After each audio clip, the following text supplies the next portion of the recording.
We have it. You got it right. Go ahead and call the meeting to order at 2:11. Thanks, Mr. Twain. Roll call, please. Tom. Yeah, here. Woodward. Here. Fleming. Here. Berman. Here. Bowman. Spiz. Here. Quorum. Great, thank you. Please rise, join me in pledge allegiance.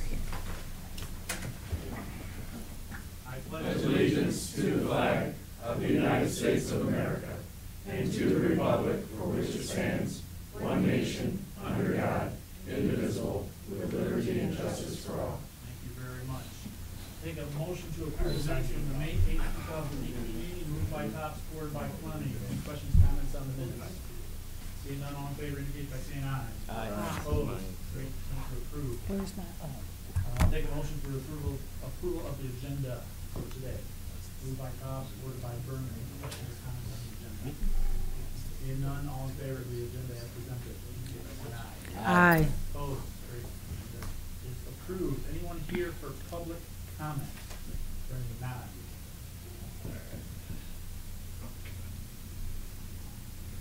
Seeing none, we'll get to the regular agenda.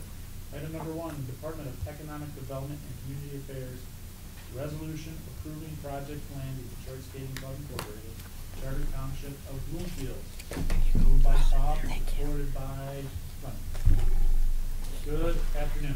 Good afternoon. Good afternoon. We have before us the Detroit Skate Club, and prior to Ms. Rassigan giving the overview on that, I would like to introduce her to you. I think this may be her first meeting. She is taking over for Mary Langhauser and is doing a wonderful job with both our EDC and our Business Finance Corporation projects and the team that works on those. So you had me here for the first step in the process, I think about a month ago, and now I present to you Kathy Rassigan, who has been with our office for almost 20 years doing the EDC and BFC project. So Kathy. Thank you, Dan. Thank you. You have before you the recommended project plan, and it is for the Detroit Skating Club, which is located in the township of Bloomfield. If you go to, you can read through the project plan, but I'll hit the highlights. So Detroit Skating Club has been around since the 1930s. They are a 501c3 corporation, and we are working with them. This is the third time they've come to the EDC, and they're coming to us for some new money. One of the rinks is a little uneven, and so they have to tear all that out and rebuild and make it smooth. They're hosting, I believe it's nationals coming up. So Oakland County is going to be a host for that, which is very exciting. And in addition to that, we're refunding some of their previous bonds that they have done with us. The total use is just over $4.1 million. The bonds are going to be privately placed with the Bank of Ann Arbor. And last week I was actually at Township of Bloomfield, and it was approved through their body as well. And what we would be doing is recommending it to go to the full Board of Commissioners. Question? Mr. Woodward. What would be the argument for privately placing these versus another alternative? We're seeing more and more private placements, and it's just a matter of what the market bears. I would say the last 3 that we've done, and they have all been nonprofits actually that have been privately placed, but it's really up to them and the underwriting. We don't do the underwriting of the bonds, we're the issuer, so it's really between the company and their lending institutions. Any other questions? Commissioner Tull? I just want to comment, thank you for doing this. Mhm. It's an amazing skating rink, and also they've had some really tremendous Olympic winners. The cute little short one that won here a number of years ago. Tara Lipinski, Tara I Lipinski, believe. yes. Yes. She went to high school here, and she skated here, and she's now on NBC, I think, or on the Olympics. Yes, she does quite a bit of Yeah. television coverage. So, and yeah, we were Sorry. delighted. Yeah. And I think Jared Swallow's still with them. So, He is. So, yes. yeah.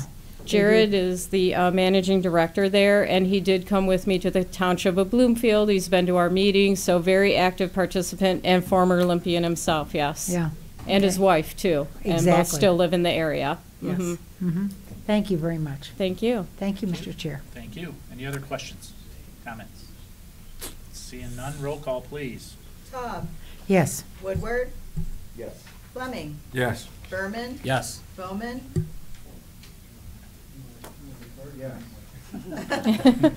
And Spiz. Yes. Motion carries. Motion carries. Thank you very Great. much. Thank you Thank very you. much. Next, we have up a presentation, RTA Connect Southeast Michigan Plan. Mr. Webb?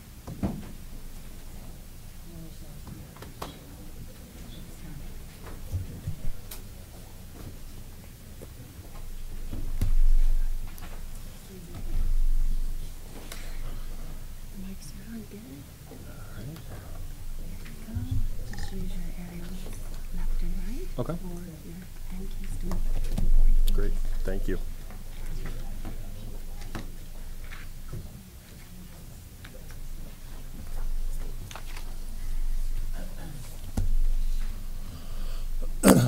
Well, good afternoon. My name's Matt Webb. I'm with the Regional Transit Authority of Southeast Michigan. I'm the Chief Operating Officer. Joining me today is Jeremy Papuga. Jeremy is one of our lead consultants with HNTB and helped develop the elements of the plan. So also Ryan Tinsley, an intern in our office, keen interest in social science, so I thought this would be a great opportunity to bring him along. Want to thank you for the opportunity to provide an overview of the Connect Southeast Michigan plan today. There's obviously been a lot of robust discussion since we released the plan end of April. We've gone around each of the counties, many communities, specifically in Oakland, and frankly been doing a lot of listening. And so we just concluded our listening session publicly this past Sunday, and are in the process of compiling over 3,000 comments that we received on the plan.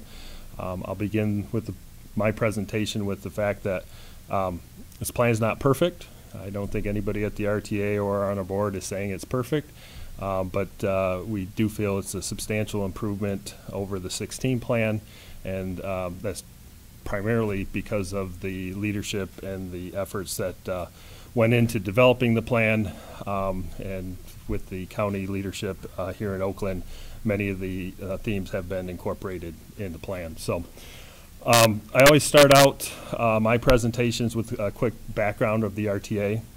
We are a relatively young organization. We are not a transit provider, but rather our mission is to manage and secure additional resources for transportation transit in our region for the benefit of quality of life for our citizens, for the opportunity to enhance economic development, and ultimately to increase mobility for our citizens and businesses here in the region. As such, as you see on the screen, we have a couple statutory requirements. One, we are the agency that's required for developing a master plan that looks out 20 years and plans for transit improvements across the region. We have the ability to finance that plan with a 20-year bond capability, either through property tax or vehicle registration fees. And then we also administer the program, and as such, we're required, when we administer that, if we are successful with the millage, we're required to assure that each county gets 85% return, and we'll talk more about that in the plan. The role of the providers will not change under this plan. I think that's a clear distinction between this 2016 and this plan before us today. This is a SMART Plus type plan where we are providing additional revenues. SMART will continue to be the provider of Oakland County. The RTA has no plans to come in and circumvent any of the services that are provided, but rather provide additional resources so SMART can continue to provide the great services across our region. So after the narrow defeat of 2016, the RTA, our consultants, a lot of staff, we did a lot of listening and reached out. We had an excellent participation, as I said before, from each of the county executives, their staff. Jerry Poizon represented Oakland County. And what we heard coming out of those is really four key themes. One, that we had the shiny object syndrome, where we had bus rapid transit along 3 or 4 major corridors, but this region needed service and service improvements bad. And those limited lines didn't provide the needed improvements across the entire region. We heard that the RTA is a relatively young organization. You don't have a demonstrated record of delivery, so we want more local control in the plan. The third thing is those areas outside of the urban core we're not getting any service. I would say that's an accurate statement in that 2016 plan, but we've really modified that as part of this plan. And then the last thing we heard was that the plan was based solely on existing bus technology, and what about all this connected and autonomous technology that's happening across the region that you were hearing every day from an R&D standpoint. You know, the way we travel is going to change, you know, in the next 5 years, 10 years. This plan needs to look all the way out to 20 years. And so so what we did is worked to develop a Connect Southeast Michigan plan that's built around 4 key pillars: improve frequency and reliability, looking to improve the amount of service across more of the routes in the region, modernize and innovate, look at the opportunities to build on the great R&D work that's being done in the region, look at how we provide those key first and last mile connections that really allow our residents to connect to our major routes. It provides more local control around those expanded local services. And the last thing, similar to the 2016 plan, we're looking to provide a seamless rider experience where we have the ability to, for a transit rider to come on board and regardless of what system they're riding, not worry about carrying 3 different passes, some loose change in their pocket. We're looking to have a seamless fare system that they can travel throughout the region and really enhance the transit and mobility experience. So the first framework and key principle in the plan is essentially what we call 15 for 15. It provides 15-minute frequency across 15 of our most traveled routes in the region. And on the screen you can see these services operate, for the most part, there's 2 different categories we call premium. These services operate 15-minute service for the majority of the day. And then the 10 corridors, and these are mainly the east-west corridors that we heard were very important to Oakland County. These operate at least 20 hours a day, 15-minute service during peak periods, and then 30 minutes during those off-peak periods. So today, we have a system that provides good service during peak, but reduces to 60 minutes or no service at all during off-peak periods. So you can see we definitely provide expanded service and expanded frequency. The premium corridor that most impacts Oakland County is obviously the Woodward corridor. It runs from downtown Detroit to Pontiac and Troy. And in the previous plan, as I said, they were capital intensive. We had about a $12 million investment per mile. 23 miles, that adds up real quick. What we do in this plan is we provide $1.5 million for capital upgrades. The service frequency that FAST and SMART have established today, that continues. But we provide additional service to assure that they have that 15-minute frequency throughout the entire day, and then also provide capital service to upgrade transit stops, user experience, and really improve the speed on the corridor. And to do this, there's a couple of key sort of considerations. This money is not meant to be spent over the entire 23-mile corridor, but rather it can be targeted to those areas that have key congestion issues.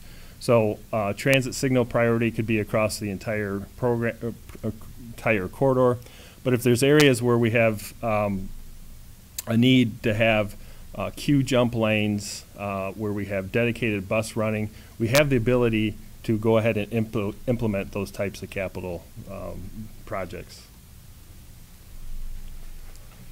The 10 routes that provide the east-west, you see on the screen. I won't go through all of them, but this is really the core for Oakland County, and this is, you know, what Jerry came to us and said. We broke down and said, what are your must-haves? What would you like to have? And then what about what's a non-starter? And so this connections, the key connections with east-west, improving the frequency between Novi all the way over to Macomb, and you see a lot more of these types of services in the corridor. And it's easy to look at a map and say, yeah, okay, there's some service there. I like this graphic because the areas in the red are 15-minute service. In the transit industry, anything 15 minutes or less is considered sort of premium, frequent transit service. 30 minutes less is pretty good. And like I said, most of the, especially during off-peak, we have 60 minutes or greater. And so you can see, this is during the weekday, we have a tremendous amount of service that's added across, you know, all these corridors, many of them east-west key corridors in Oakland County. What does that mean? So we have overall in this plan a 67% increase in frequency of service across the entire region. The current fixed network system connects to about 500,000 of our jobs. This provides frequent transit service throughout the entire day to over 1.4 million jobs. All of the 25 of our metro region's largest employers are accessed by these routes. We more than triple the amount of access to medical facilities. And then finally, the frequent transit service, we almost double the number of access for K-12 and colleges, community colleges across the region. So you look at the map and say, yeah, there's some lines on there. If you dig a little bit deeper, if you lift the hood, there's a ton of frequency being provided as part of this plan, and that's really the core of that. And then Saturday and Sunday it doesn't drop off. So obviously for more, you know, for economic development purposes, for being able to enjoy, you know, our parks, our cultural special events, game days, etc. You know, transit is an option that, you know, frankly we don't have today on the weekends, and so this plan does provide that. Other services in here, Airport Express. So Oakland County has 2 routes that would be served by a 1-seat ride to the airport. Novi down 275, and then also the Southfield down to Metro Airport, serving both terminals. Like the fast service that's provided by SMART today on Michigan Avenue would be run similar to that. And then the Commuter Express. So this is a new program that wasn't in the previous plan. 11 new routes, 15 new park and rides. So this is meant to provide an option for commuters that are going both from the suburbs to downtown Detroit, as well as from Detroit out to the suburbs. These 11 routes, all of them operate during peak periods where the speeds on these freeway corridors are 35 miles or less. And so this provides another option if somebody wants to get to work while you're commuting, have other options. You know, let the bus driver handle the stress of sitting in congested traffic, sit back. This is another option that is new to this plan that wasn't in the 2016 plan.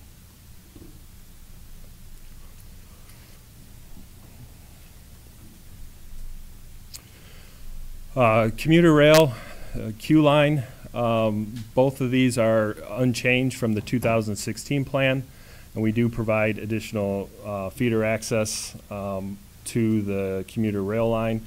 This is a priority for Washtenaw County to have the commuter rail in this plan. I know it doesn't do anything for Oakland County, but again, looking at the region, this was Washtenaw County's must-have project that from a regional perspective.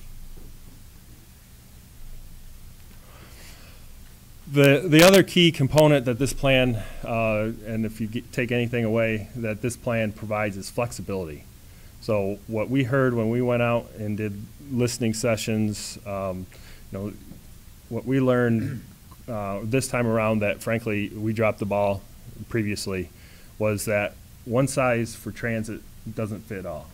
And so how transit is provided in the northern regions of Oakland County with NODA, with the OPS is totally different of how it needs to be provided in Southfield, Farmington, Novi, et cetera. So what we have provided is $20 million in the plan that can be used for what we call core flexible services. So in this gray area on the map, it's funding that can be used to provide expanded senior paratransit, meals to wheels type services, first and last mile connectivity. We've heard from talking with communities, there may be some communities that are interested in Uber or Lyft type partnerships. So this is really allowing communities to define how they want to provide the service and then work and contract service with SMART, for example, through the Connector program, to provide additional hours of service to the region's residents. And this is really important. Obviously, as you all know, we're an aging region. As we continue to age, we need to have additional options for mobility. And so regardless of where you're at, whether you're in the hometown service or whether you're in the core capability, we need to have other options for mobility. So the areas in the yellow are what we call the hometown service. $30 million, just like the core area, is allocated by population, and it grows with our senior over 65 population in the region. And you can see Oakland County's share is $18 million of that $30 million. A couple of other key initiatives. As I said, hearing that the being able to be responsive to technology, we ended up creating a plan that we call Advanced Mobility Program. So this is actually money that would be allocated to each of the counties. The counties would have control and be able to allocate this funding. In Oakland County's case, $8.2 million a year of the $20 million. It's meant to leverage public-private partnerships, to take it from the R&D side of connected autonomous vehicle technology to getting those types of services on the ground, those key first last mile opportunities. And so that, again, this would be a program that's allocated to the counties and managed by the counties to best meet their economic needs. Choke point reduction is another program that we added in here. This is meant to be around infrastructure and funding for infrastructure upgrades that not only will serve transit and mobility, but also the general motoring public. Oakland County gets about $7 million of that $25 million pot. And this is allocated based on our ability to maintain the 85% compliance. So this would be a pot, for example, that if 85% should happen to slip down over a period of time, if our projections are wrong, Oakland County could get more of this choke point reduction money. Then there's the last couple of regional initiatives that we think are important. The integrated fare program. Then also planning money. Again, this looks out 20 years. So how do we take, once we get that ridership, how do we take the next step and begin to implement other capital projects down the road? So a couple of key financial considerations. We have sat and went through this information. All this information is available on our website. We had a detailed discussion with the providers on this, with our board. The key messages that I think are, one, that this is additive to the services being provided by SMART, DDOT, AAATA. You can see for SMART, for example, we're over their existing vehicle revenue hours that SMART does and provides a great service across the region. This would be on top of that, and so we're able to increase that service, those revenue hours, 33% under this plan. You can see that the only thing that the RTA has assumed, and this isn't because we haven't formally reached any type of agreement or consensus, because the providers didn't know whether they wanted to provide it or not, is the airport commuter express type service. But certainly the RTA is open if SMART or DDOT or the RIDE want to bid on that. We'd be open to having them to have basically the first choice to provide those services.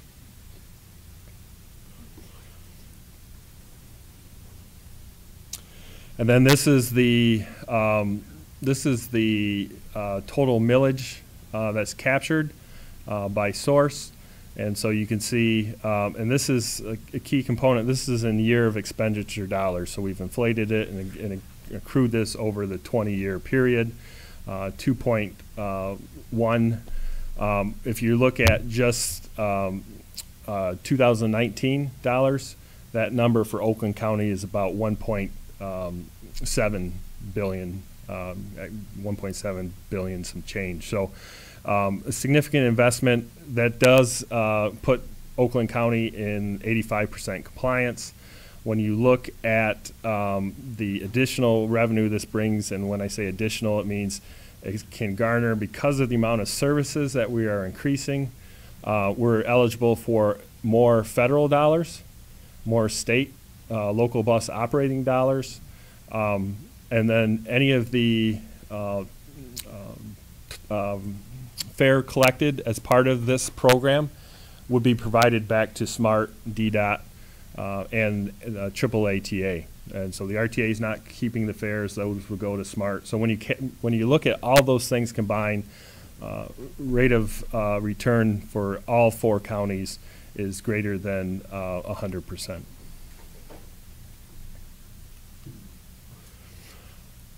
I'll close.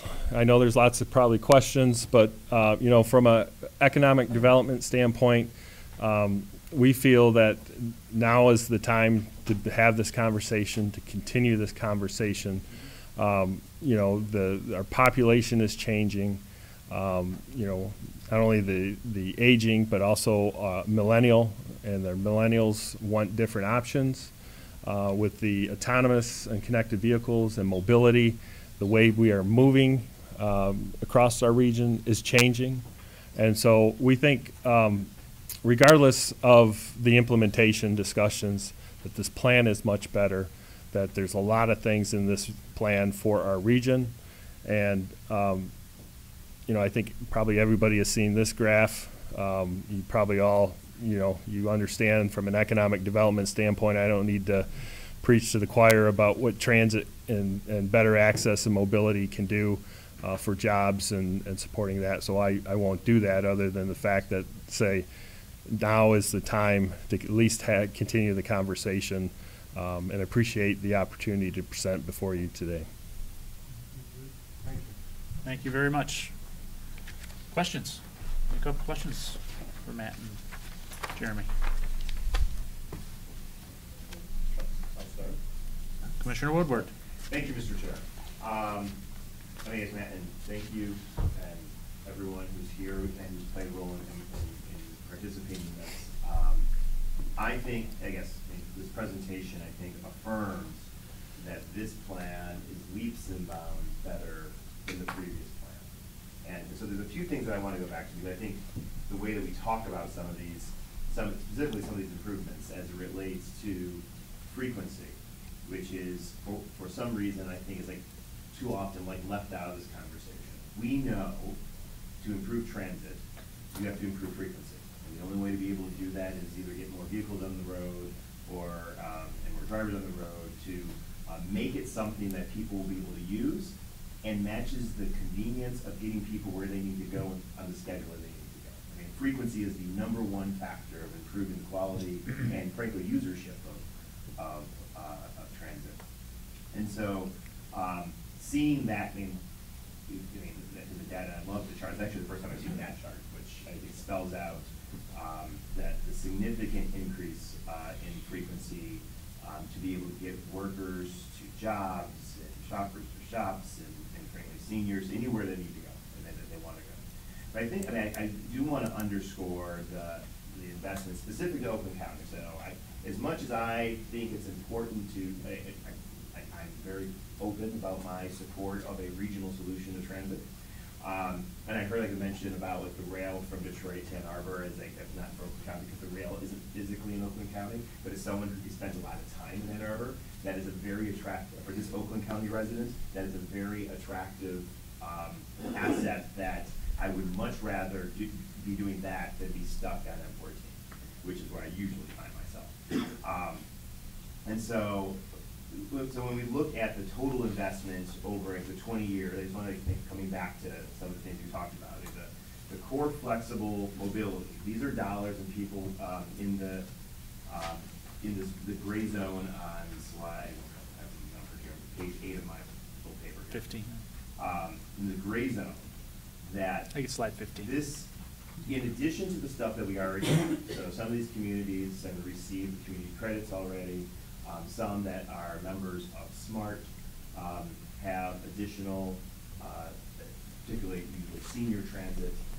This is in addition to all of that. That's correct, yeah. So like 4.9 million, any estimated, so like, oh great, we're talking like upwards of $450 million over the whole 20 years. Like putting in transit into this core existing area.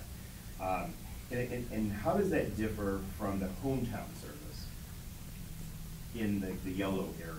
And we're talking 30 million there. And I guess I'm specifically, because I hear this conversation about some of my communities that we together here in Oakland County, to the north and to the west, who all are having transit challenges, particularly when it comes to senior mobility, particularly to the point that you want to lift up, which I want to underscore that this board, created this tsunami, the Silver Tsunami Report demonstrating the aging population and frankly how woefully unprepared we are to deal with the challenges that that's going to provide, yet alone meeting the mobility needs of what's required. How does that differ from the other? Sure. Hometown differ from Corville? Like, is there restrictions on how they can use, or can you talk a little bit more about that? So the core area flexibility is meant to be spent in the gray area, really that core urban. This roughly follows the urbanized boundary. When we met with the providers and talked about this plan over the course of a year and a half, and when heard their feedback previously, all of them said, we need more money into paratransit. We need more money, our paratransit programs, both SMART, DDOT, one of the most popular things we have. Give us as much money as you can squeeze out of this plan, in order to provide paratransit, senior shuttles, shopping shuttles. We get all these demands. We can't meet those services. So these could be planned trips to the mall. Correct. Curb service. Yep. So we specifically, we put some general framework around it, but we purposely didn't say this is in, this is out, because we want to have that in the next discussion is with the individual communities, with SMART as the provider, as DDOT, and saying, what are these services that you really need? And so, it varies, across every community that we've talked to. And all of them, even, when you look at the hometown service, which is, $30 million a year, it's meant to be, same type of services in the core area, those core flexible, but it's over a much greater area. It's meant to provide the fill in the gaps that, that each of these, northern, for Oakland County, northern and western communities are feeling. I'll also state that when we met with them, especially the hometown communities, 1.5 mil is a big ask for some of these, rural townships, and, especially at the northern end and Rose Township. And we've heard that loud and clear. And so that's a challenge that, frankly, we at the RTA are struggling with. You know, we know we are bound by our enabling statute, and right now our enabling statute says we need to look at our county boundaries, but all of them said that we need more options to be able to put on the table. So I think, you know, for us just to say, well, let's clip it here and walk away, that's not an option that's going to work for those far northern and western communities across the entire region and downriver. You know, these communities need additional options. Do they need 1.5? No. And so that's the challenge that we're struggling with right now. And, you know, how we redefine, you know, our region. But it's certainly, you know, this is meant to provide those on-call, on-demand type services, last mile, first mile, getting people to, you know, doctor's appointments, groceries, senior centers, you know, senior events that, you know, they don't have those options. And, I mean, two other points that I want to just zero in on. The thing is very important. We've heard the 85% rule that the plan holds to, and that is 85% of the money generated with it, and then the county has, the equivalent of that amount has to be spent in the county to do all the things that are outlined in the plan. When we couple that with federal, state, and other dollars that can come as a result of this, we're looking at 170% return on investment. I think that's very important to know. So I've been very frustrated in this conversation when I hear the suggestion that we're diverting resources somewhere else when 107% return on investment is landing in this plan to do the things that are particularly the Oakland County centric. So I want to lift that up. The other piece that I think is important to zero in on, when I'm using the Woodward route, I think it's a good example of when I think using high travel and, well, I'm partial to.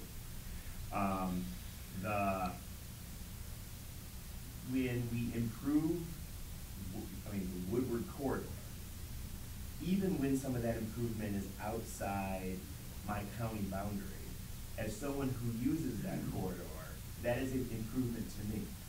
When my friends from Clarkston come to Pontiac to hop on the fast bus right now to meet me at the Tiger game, they don't live in a smart community. I mean, smart is great. But they are also they also benefit from this transit infrastructure in the county, in this region, and are able to take advantage and have a very rewarding experience. And so I am challenging us to think beyond just the perimeter of our 910 square miles. Like, does this improve people? I've been hearing for ages, and I agree, that the amount of traffic that moves east and west in this county, particularly to jobs. I mean, in fact, I think my understanding is there's more traffic that way than actually going north to south. This plan helps get people east to west with higher frequency, better reliability, and with all the other things that are outlined here, a much improved transit experience. And so, I started out saying, I think this is like the starting point for this conversation is this a measured improvement over the last plan? And for all the things that I've been outlining and talking about, it is without question a significant improvement. And I think it's, and I want to thank you for being here there's 21 of us on this board, and I want to acknowledge that transit in my area in Southeast Oakland, the transit needs are going to be different than the northwest corner or other areas, the west side, Novi, et cetera. And I think there's a lot of feedback that can make this plan better. And I want to thank you for being open for that feedback. Commissioner Taub. Thank you, Mr. Chair. First of all, I want to say something. I've received an awful lot of phone calls today urging me to vote yes on this. Will be no vote today. We don't vote. The the businesses, when they lobbied to have the RTA, as I recall, didn't want county commissioners to have the vote, so we don't put anything on the ballot. The RTA authority does that, am I correct? Yeah, that is Okay. correct. Okay, so, And it requires, for us to get referendum on the ballot, it requires what we call a super majority approval of our vote. So 7 out of 9 members, Oakland County has 2 members on our board, and then at least 1 yes vote from each member jurisdiction. right, okay. The one thing, I wanted to talk about a couple of things. You know, I heard quality of life in the early 90s when we initiated the SMART buses. And I think SMART is running a terrific bus line. I'm very pleased with it. I've had no complaints.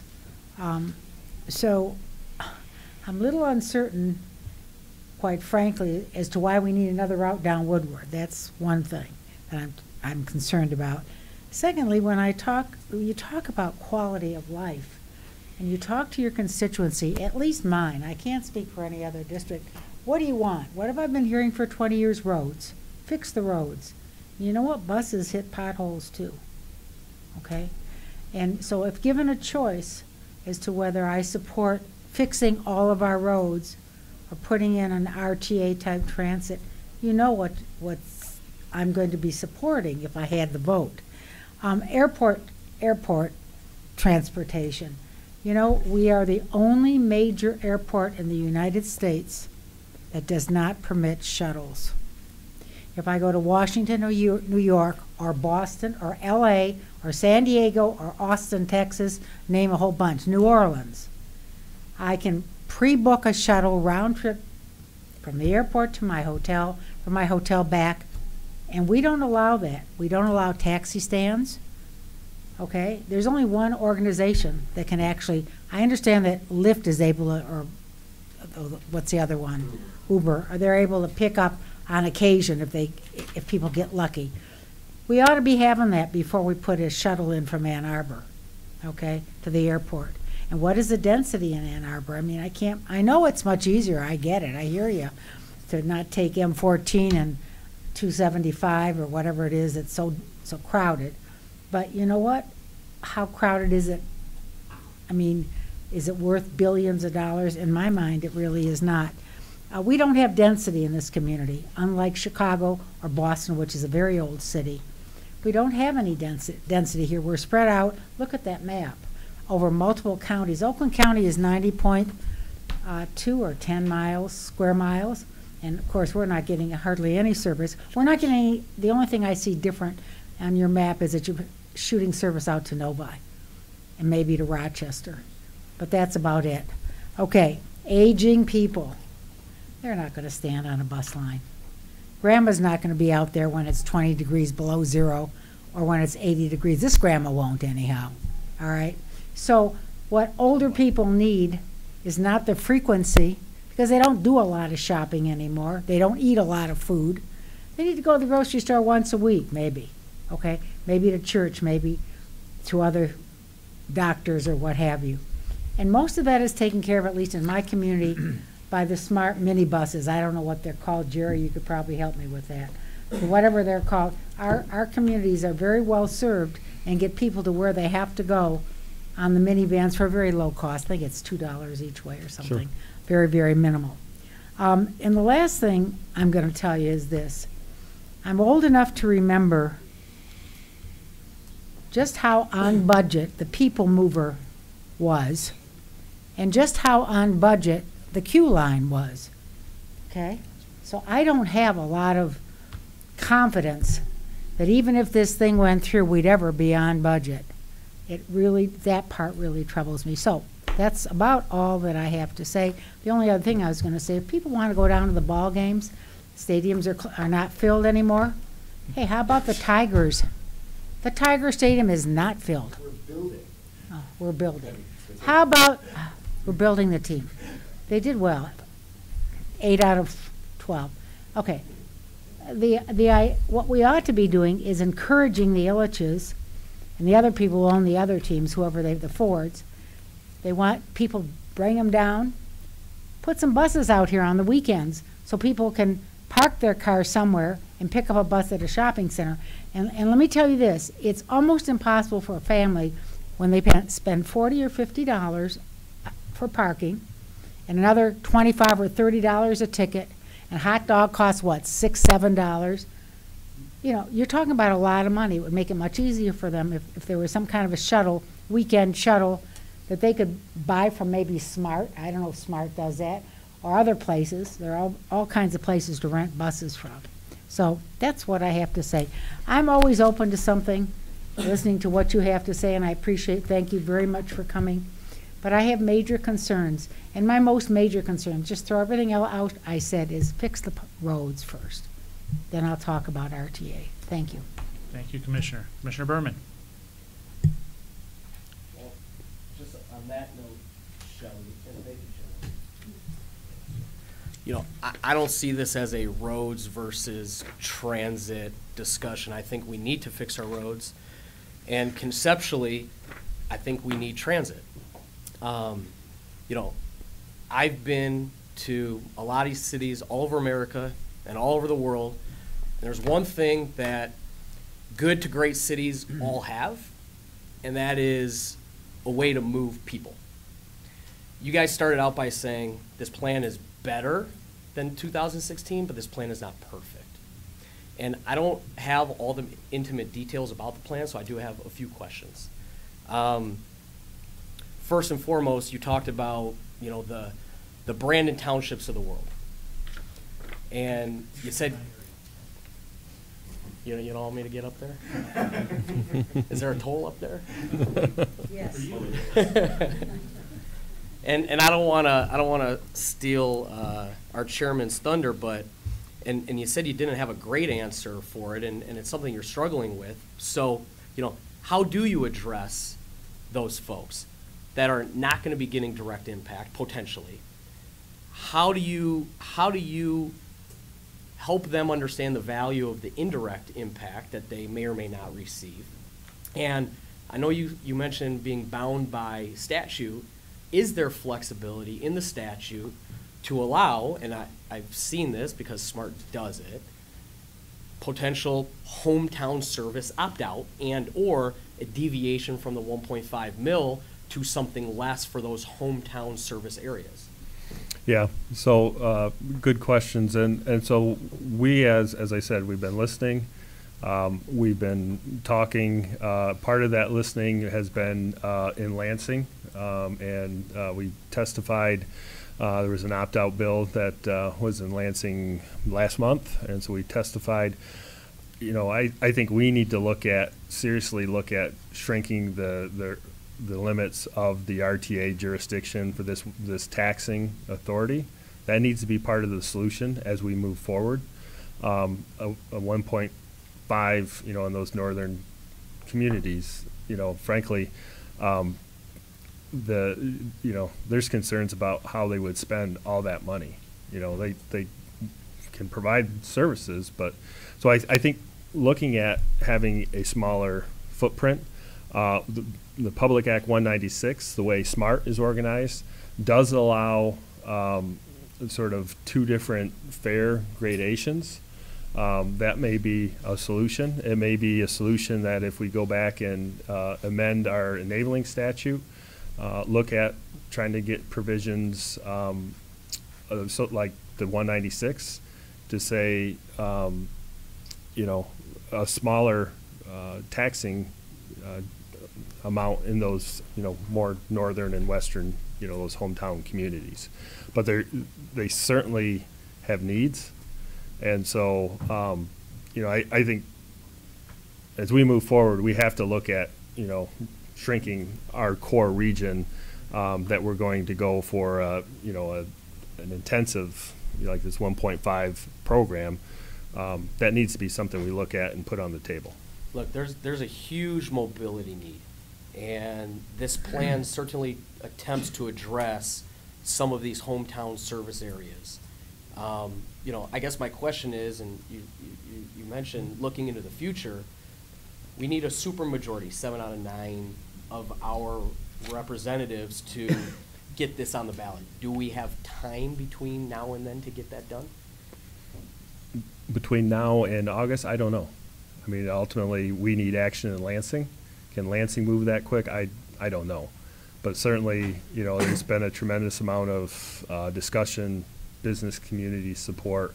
You know, I think if we can come together and with some of these fixes and modifications to this draft plan, if we can speak with one voice as a region, you know, I think Lansing may be responsive, whether it can be responsive between, you know, our cutoff to go to the ballot this year in 2018 is August 14th. So help me understand something else, the dynamic of the governing body. I understand that Oakland County has probably a worthwhile concern that they could potentially be outvoted with Macomb County 5-4 in certain instances, with Washtenaw, Wayne, and Detroit's 5 votes. And I don't know the details of all of the votes, but are there areas in which supermajority must rule, such as levying more taxes and or potentially discontinuing service? So the way the board is structured right now, we have a funding and allocation committee. So one member from each of the county and city of Detroit sits on that. In order for them to take action on approving the plan or putting any financial changes or modifications to the program, it has to go through the FAC committee. And so currently, there exists a super majority or veto type power with that FAC for the plan, and then any implementation of the millage ask. You know, by statute, and that's a bylaw decision that's been made by the board. By statute, the only thing in our statute is for the millage, the implementation of that requires that supermajority where every county has to approve yes, at least one vote, or city. Keep going. So we're talking about a 20-year levy. Mm-hmm. And I know I've heard and people have talked about, and you guys have even tried to address it, you know, innovation. You know, what sort of flexibility is there in the plan to be able to provide an evolving mobility plan? So, look, 20 years ago, I thought we'd have flying cars now. Will we have autonomous vehicles in 20 years? It looks like we're on that track, right? Mm-hmm. So, do we have the flexibility to deviate from bus rapid transit, as an example, and or, you know, to provide any type of future service that becomes the norm a decade from now? Sure. So the plan today provides $20 million annually that gets divvied up to each of the counties. So that provides some flexibility. We have the core areas that are flexible dollars that can be spent based on the community's best needs.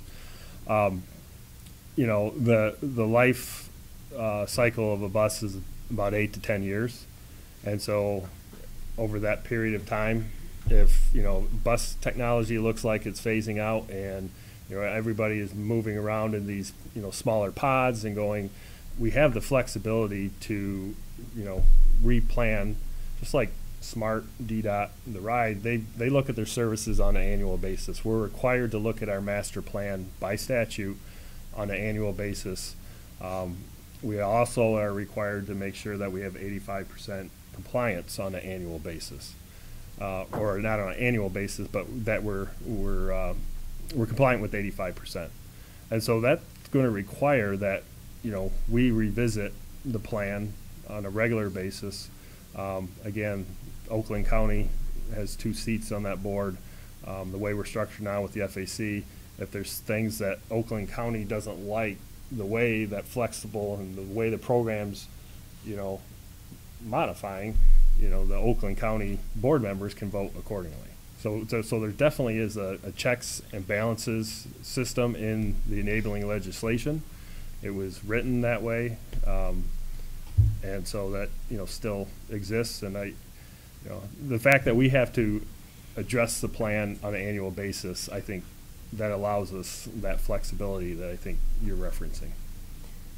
Just probably not last question, but last question before I let somebody else. What's last question? So the 30 million that's dedicated to the hometown service, or until the chairman lets somebody else speak, the 30 million that's dedicated to hometown service, I think I saw that, or you guys may have mentioned it, but just if you can clarify it to me, that gets distributed based on a per capita, per city, township, village. So let's say X community gets $1 million.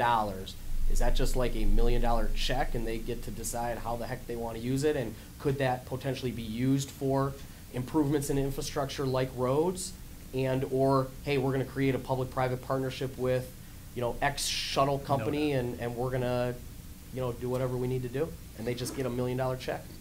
So, again, we haven't fully defined the program. That would be sort of the next step. If this is something, you know, we put this out for comment to see is this providing that local control, that local flexibility. You know, one of the things that I think we would have to do is, you know, pull together an eligibility list and say these are the types of programs that would be eligible under this hometown service. You know, I think the vision by the, you know, county execs, their deputies, was that this would be meant to, you know, buy service from, you know, existing established providers, SMART, their connector service, you know, the ride with Washtenaw, and, you know, for Oakland, Macomb, and Wayne. If they have partnerships, if they have, you know, the intent is to be flexible. What we've sort of structured in some rough guidelines is that these communities could bank their money. So if, you know, Holly Township gets, you know, $100,000 a year, is that really enough to do something for Holly Township? They could bank that program up for a period of 3 years. If it doesn't, you know, if they don't want service, if they have no desire, then that money could get then reallocated back into an Oakland County pot, where other communities could make an application for it, and, you know, do other programs across the county. Yeah, so I guess my comment on that would be, you use the word flexibility to actually provide flexibility. So by making a list of eligible services, you could be precluding communities that just those eligible services are just not a benefit to them. And potentially using those dollars for already existing service, maybe that's not beneficial to them, and they could use these dollars for something that doesn't exist that can work for them. Yeah. So I think, you know, some of those things you're talking about are actually probably contradictory to the word flexibility. So I'd like to see flexibility in the hometown service. Okay. Thank you, Commissioner Berman. Commissioner Fleming. I'll make this brief. It's time to move on. We've had an excellent presentation. I appreciate that. But we've been talking about this about an hour. You had about 15-minute presentation, which was good. We had quite a few questions, which are all good questions. But I think some of these questions may be answered. We've got another presentation from Mr. Dada. I'd like to hear that, give him time to speak, and hopefully we'll answer some of those questions. And if we do have more questions after that, we could circle back. But I'd like to move on, Mr. Chairman. Thank you. Commissioner Bowman, do you have anything? I don't want to usurp, you know, kind of the direction here that we're turning towards. Just, one, I wanted to identify the value of this presentation, one, in addressing the community's concerns, and identifying those and providing, I think, some reasonable and responsive solutions to those concerns. Particularly, I think, was valuable the identification of the return on investment for the communities in and of themselves, based upon the level of investment that will be required for various communities, and identifying, again, what their return on investment will be. One curiosity I did have related to the 15 routes, 15 minutes, basically the 1.5 million in funding for areas of prevalent congestion. How would that investment be determined, or what metric are you using to identify these areas of high prevalence? So we would be looking to apply these where we have the most congestion along those premium corridors, where we have areas where existing, you know, the fast routes, for example, is running into impedances, whether it's signal timing, whether it's actual, you know, traffic congestion. Look at opportunities where we could, you know, do small widenings to provide a bus-only lane for a bus to run around, you know, traffic backups. Those are the types of improvements. You know, in some communities that may mean a dedicated transit lane. You know, we've had some discussions with MDOT, for example, with the Woodward corridor. There's been a whole host of planning by those, you know, communities in Oakland County, South Oakland County. We've had discussions with them. But, you know, there are resources in there to, you know, make sure that providing, we're building on the excellent service that FAST is and SMART is providing already today. So indirectly, there is opportunity for infrastructure improvement related to the implementation of the system in connection with addressing congestion issues for that investment. directly available as part of this program, yeah. All right, thank you. So I appreciate you gentlemen coming in. The only comments I'd like to say before you guys step aside is, you know, I represent the northeast corner, which some of the comments you may be hearing from them relative to the hometown service. A lot of people up there continue to come up to me and say, we moved out there to get away from some of this stuff. Some of them don't really want it. They moved up in farm country and horse country, and that's what they want. They want the country feel. They don't necessarily want all this transportation and rapid transit as the people in the south may want.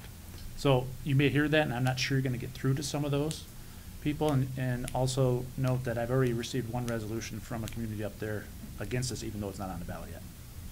Sure. So you guys do have your work cut out for you for in that northern part. So Sure. thank you again for coming in. I appreciate it. Thank you for the time today.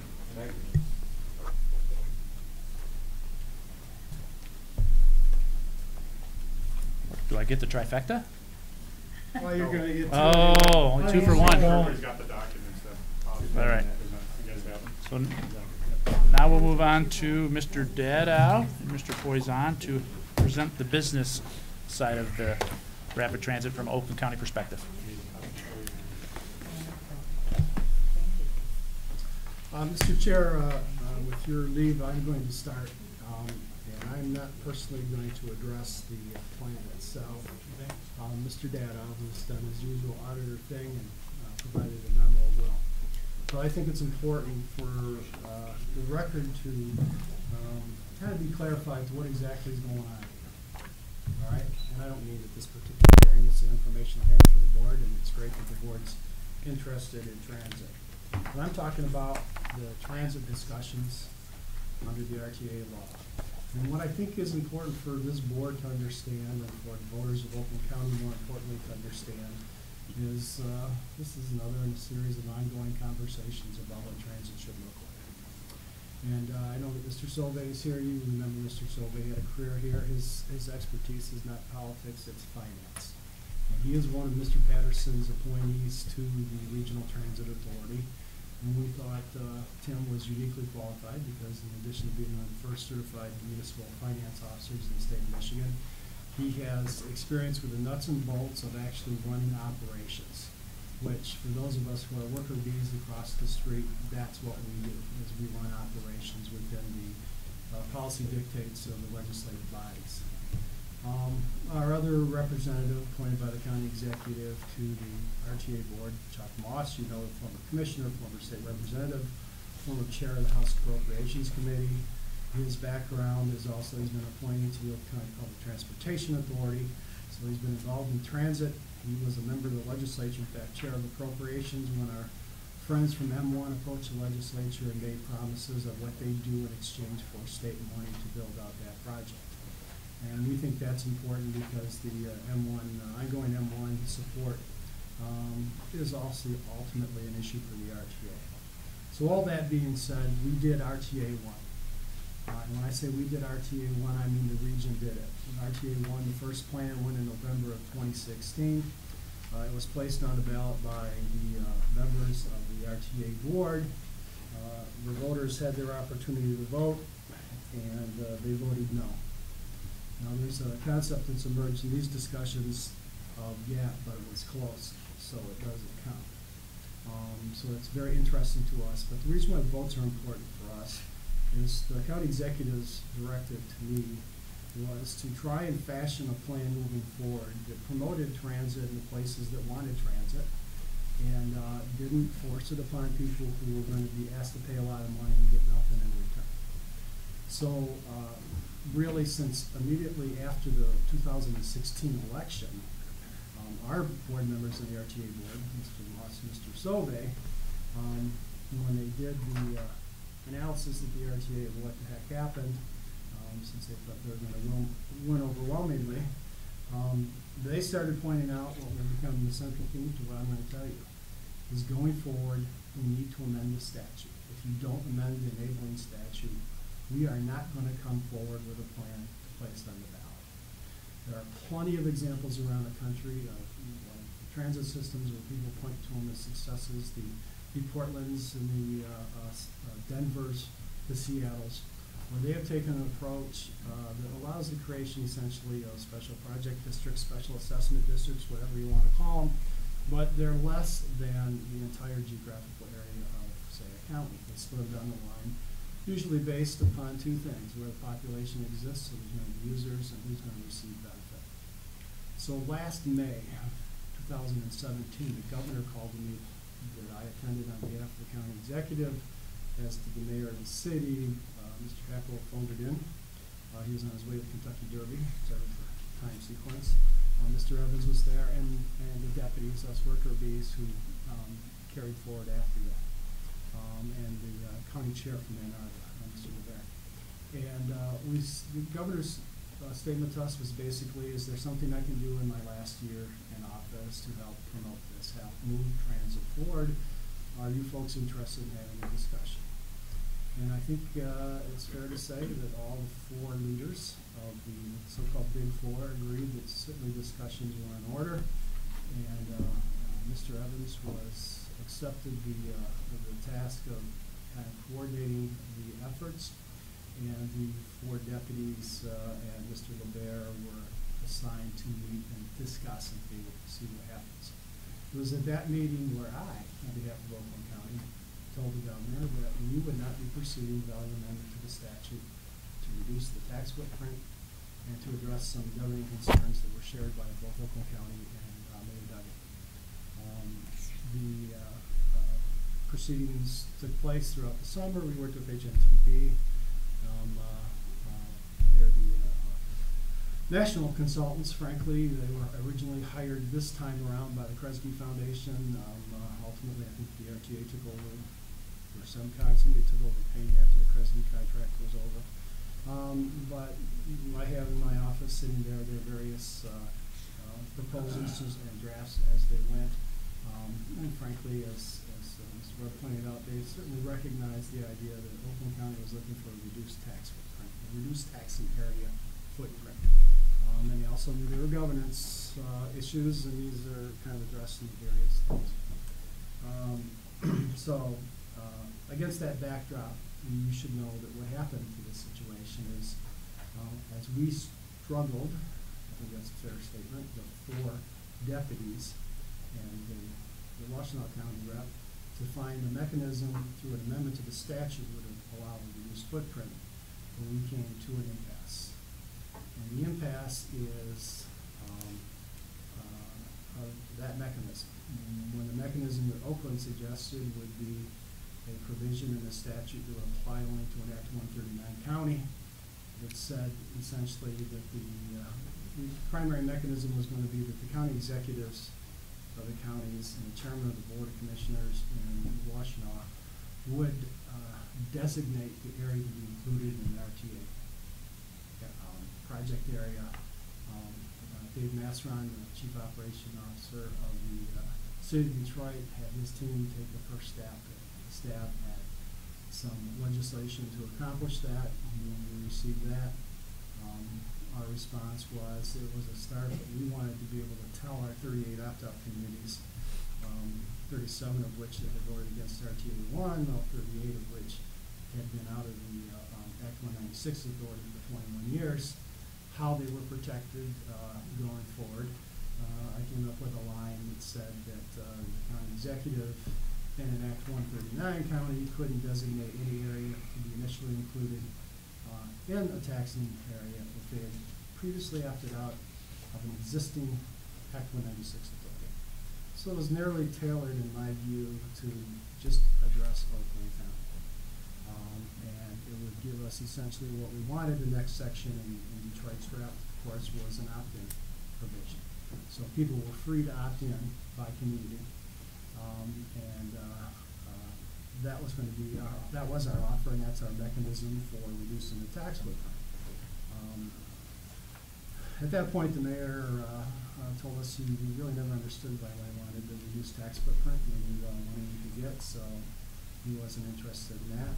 Mr. Evans wasn't interested in that because he said that would cause his communities and their opt-out communities to want a similar protection for themselves, and he required money from Livonia, Northville, Plymouth, and Canton to execute his vision for his county. The Washington position throughout has pretty much been, we don't care what you guys do, we want to train, we want as much money as we get.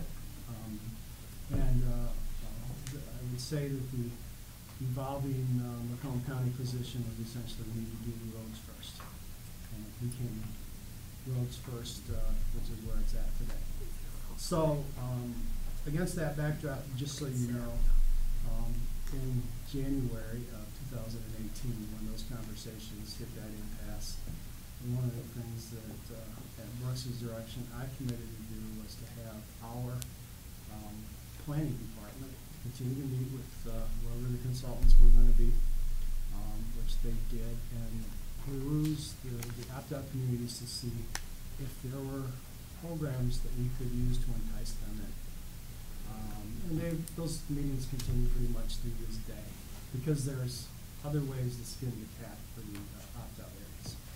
So I tell you that background because the county executive, by the statute, under the statute, appoints the two members of the RTA board. By the statute, it requires a 7/9 vote and a single vote from each county in order to place a question on the ballot. We are not, as an administration, going to come off the position that we had in May of 2017 through now, that you need to amend the statute to address the statute.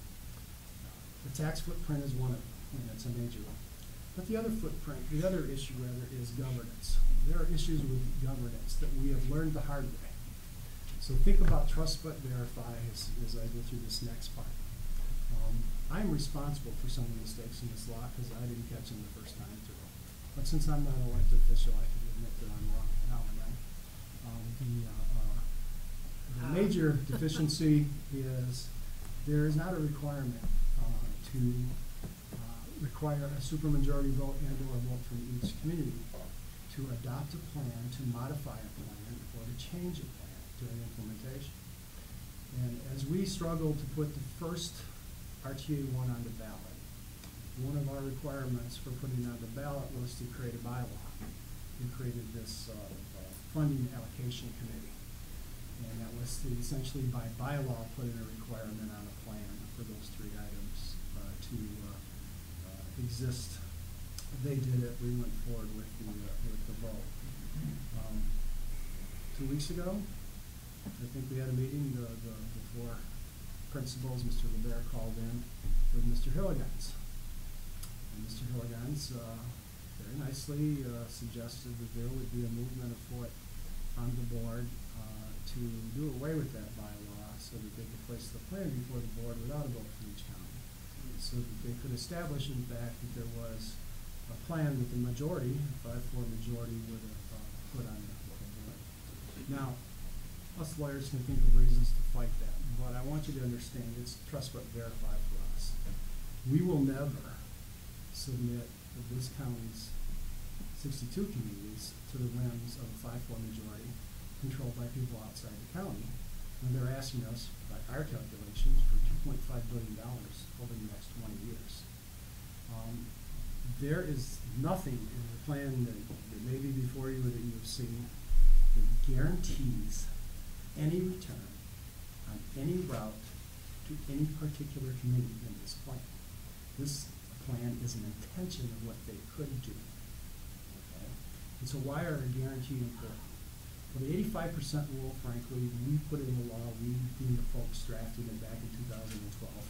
It was a model that we stole from Chicago and some of the other places because we recognized that the challenged communities within our region were going to need a little extra help because they just didn't have the tax base to really come up with something meaningful.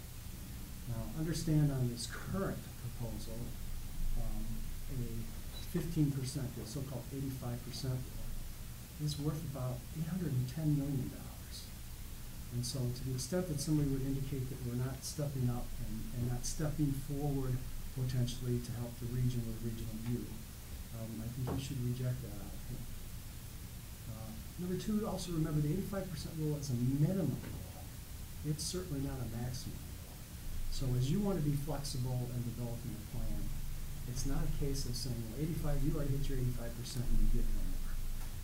Because another place that's really relevant is in Macomb and Oakland if you look at the plans, because they adhere to it rigorously. You should also remember that the money beyond the millage is all speculative and subject to the appropriation of the state or federal government. If you look at the history of the Act 51 monies in Michigan for public transit from the last term of John Engler through today, you will find that for all intents and purposes until 2 years ago, it was frozen at $166 million. And so the fact that you ended up with more eligible expenses because you grew service didn't put more resources in the system. All it meant was instead of paying 50% of eligible operating expenses as was authorized under the law, they paid 40%, and then they paid 30%, and now we're around 28, whatever it is. So you just have more mouths feeding at the same day. And while I think that the federal government will always do something, and I think the state will probably always do something, we need to treat that money as discretionary because it certainly is every year. And so when we do our analysis of what's going to happen here, we look at the money that we know, if the voters approve it, will be extracted from Oakland County and what the return will be.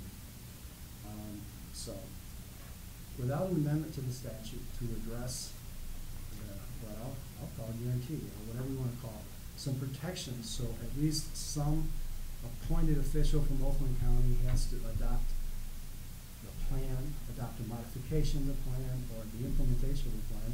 We don't think it's a good judgment to go forward. We need amendments to address TIFA and DDA exceptions of the plan. One of the things that came up, frankly, during the SMART years, and then more importantly during the DIA years, the regional things that we have done for the DIA, was a faction of the community said to oppose those millages because while you thought you were voting for SMART, it's really going to some DDA. While you thought you were going to put money, in a library millage, it was going to flower beds. Now, there's a lot of policy questions involved in there that I'm not really interested in. But if you look to the city of Detroit now, if you use the HMTB analysis, you'll see that 28.8 cents of every dollar in the city that's raised by a tax goes to a DDA or a TIFA. All right? So in terms of net proceeds that are going to go for transit, when you go for transit, we're starting to see a significant loss of money. And I think the plan indicates that Oakland's loss would be 2.2%. We think it's 3.5 already, so it's money that's not there.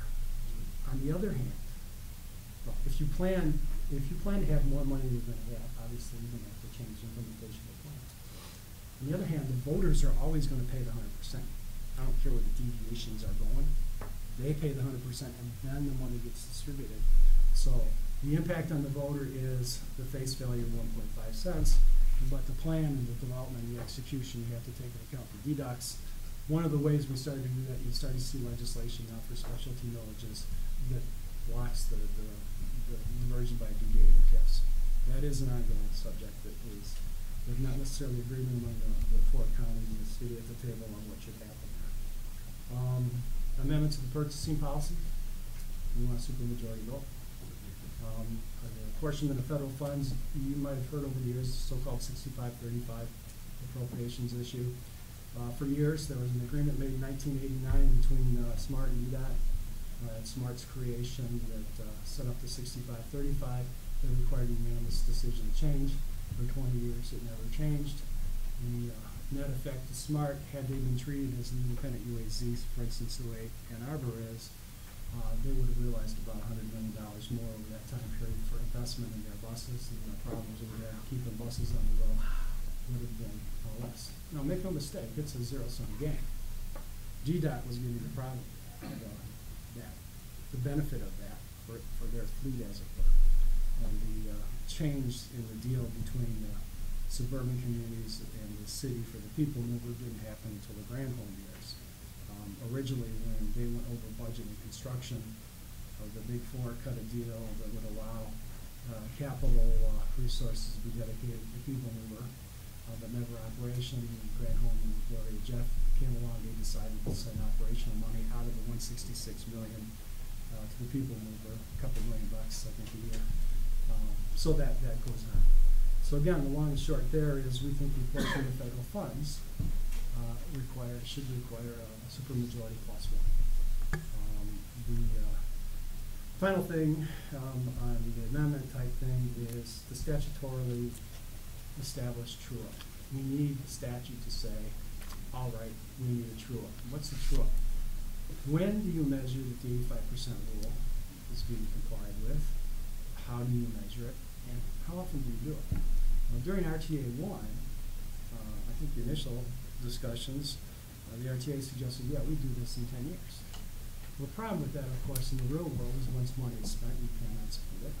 So what do you do if you find out 10 years into something that you're off by $100 million? Now, in theory, you've already spent the money and established a service or a capital investment someplace else, so you can't take that money back. In reality, are you going to cut service in another community so you can do this? It's problematic. And the answer to that is you set up the rules up front, and then you make sure you have accounting systems in place that can take care of that issue. And so that's another thing we've talked about, needs to be embodied in the statute so it's harder to change. Finally, I'll just leave you with the idea of this. Equity counts among the counties, but also among the communities. There is no way that the hometown services, good intent, I think I was one of the originators of the idea to deliver some services in those outlying areas. There needs to be a reasonable relationship between the amount of money the community's paying and what they're going to get out of it. Again, we started out with the idea that maybe equity, given the history of the region, means 15% of a loss is something somebody should be willing to do for the greater good. We're not 60%, we're not 80%. And as you see some of these various maps that have come out, you know, the professional transit planners are looking at things like density and where you're actually going to have ridership.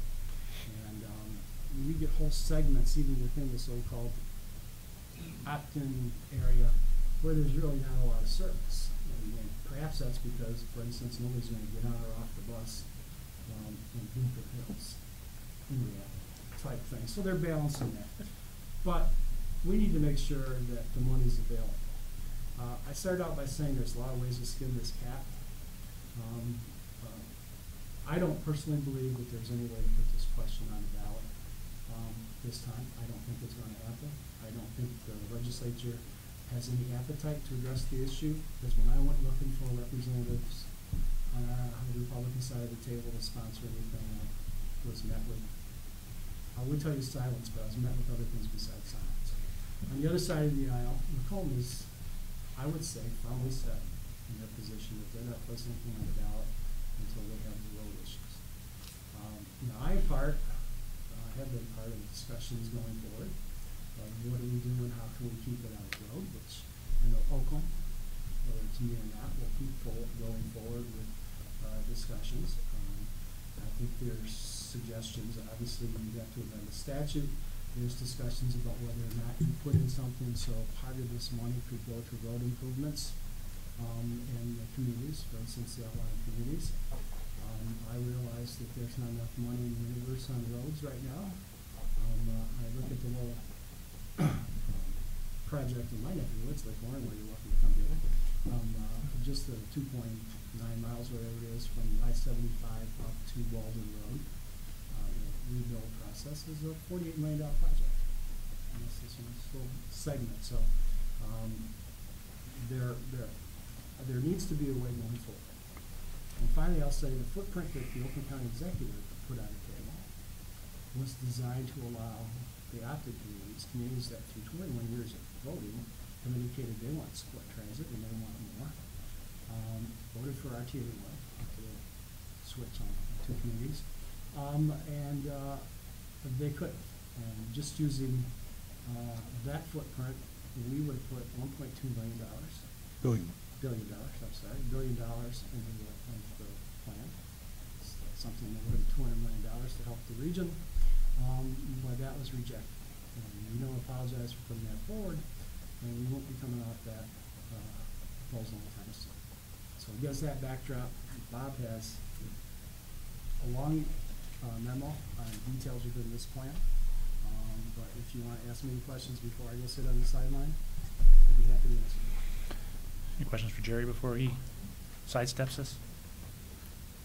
I'll wait for Bob. You'll wait for Bob. We'll wait for Bob. Come back to you. All right, Bob, I asked if you could just potentially hit the high points instead of every point. I know there's a lot of good points in there because I've read through it. 3 minutes.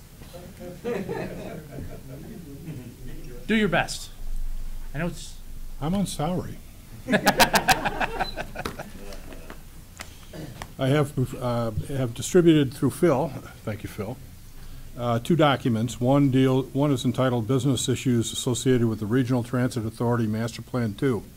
That's a far more detailed plan than or analysis than the one I'm going to talk from, which is the tax impact on Oakland County residents, if you will.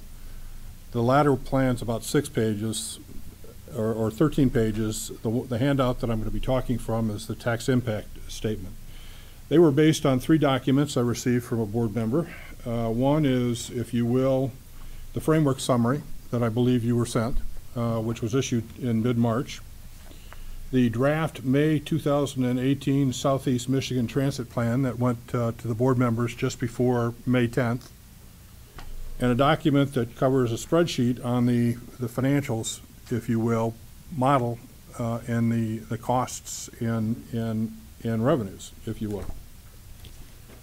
And to that end, you know, I have some comments concerning the model as well as the plan itself. I'm not going to get into need. I'm not going to get into the individual routes in terms of this they are and a lot of the programmatic aspects of this effort. I'm just going to point out some of my concerns that I have with regards to the financial piece of this document alone. You know, universally, budgets are only numbers.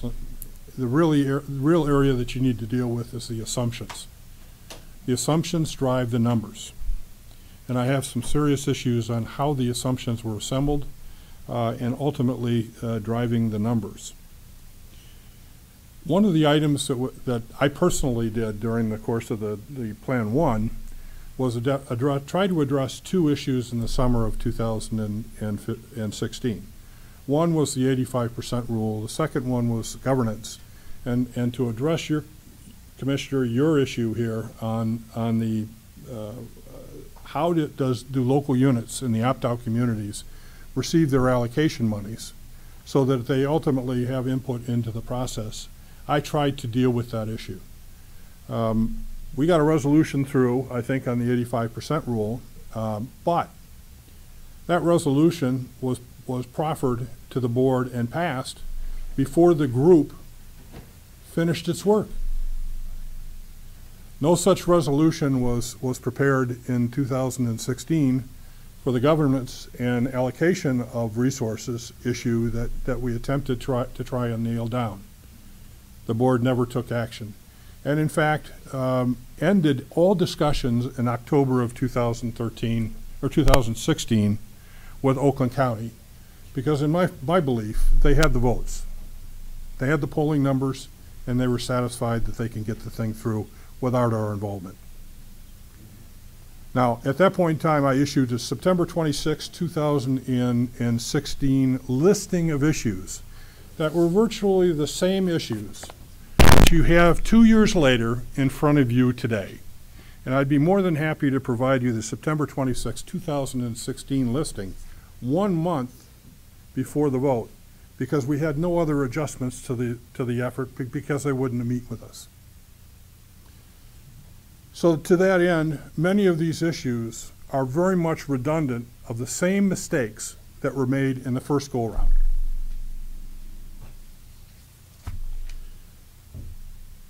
Now, my preference would have been, in the first go-around, and it was my suggestion, and in fact, the only time the finance people were pulled together and talked as a group from each of the counties and Detroit was arising from my request to do so. As much as the plan deals with where the buses are going to go and how often, one of the things that's critical is the financial plan. We know that as a county here because everything we do involves not only the programmatic aspects, but the linked financial aspects to pay for it. Everything. Well, there was no group pulled together for the financial piece of this equation. It was done in a vacuum. Again. The property tax revenues represent about 80% of the revenues and has been cited at $5.4 billion in total in terms of the collections since the financial summary or since the framework summary in March. Unfortunately, as I go through this, you'll see that individuals simply did not understand Michigan property tax law on a critical component of the property taxes, which is 80% of the revenue base. They simply didn't understand the law. The alleged support of the business community is interesting here because as I go through this effort, and I put my opinions in writing, is that it's surprising to me that people jumped on board, CEOs if you will, that quite frankly in their own companies would require financial information as part of the plan. There was no financial information in connection with the framework issued in March. None. But they supported that. I think what they supported was a plan to get this thing resolved. But quite frankly, I don't think they understood the numbers. Now let's talk about those numbers. Now, I'm going to talk about Oakland County specifically in terms of the impact on Oakland and to some extent a little bit on Detroit. But the very same errors and problems I have with the assumptions which drive the numbers are going to essentially be the same problems unquantified for the other counties. First one, allocation of property tax revenue follows. This comes right out of the analysis. Macomb County is contributing 19.8, Oakland 41, or those two counties are contributing 61%, almost 2/3 of the property tax revenues. Detroit is ponying up 3%. 3. Now the problem here is as we go through, you'll see that the dollar amounts and the property taxes being collected from Oakland County, and for the same reasons that they would be adverse or incorrect for us, they'd be incorrect for Macomb County.